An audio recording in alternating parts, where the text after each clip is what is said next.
അടിമാലി ഗ്രാമപഞ്ചായത്തിലെ 12-ാം മൈലിനെയും മെഴുകഞ്ചാലിനെയും തമ്മിൽ ബന്ധിപ്പിച്ച് ദേവിയാർ പുഴയ്ക്ക് കുറുകെ നിർമ്മിച്ചിരുന്ന പാലത്തിന്റെ മധ്യഭാഗം 2018-ലെ പ്രളയത്തിലായിരുന്നു ഒഴുകിപ്പോയത്.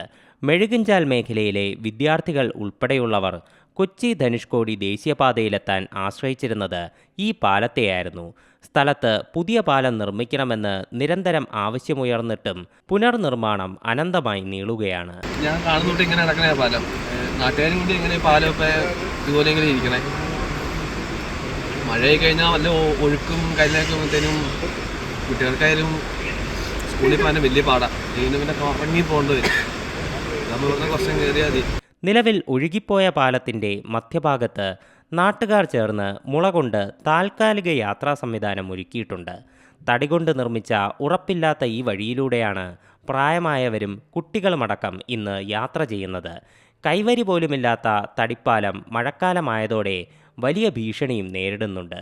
തകർന്ന് 6 വർഷങ്ങൾ പിന്നിട്ടിട്ടും പുതിയ പാലം നിർമ്മിക്കാൻ അധികൃതർ യാതൊരു നടപടിയും സ്വീകരിക്കുന്നില്ലെന്നാണ് നാട്ടുകാരുടെ പരാതി.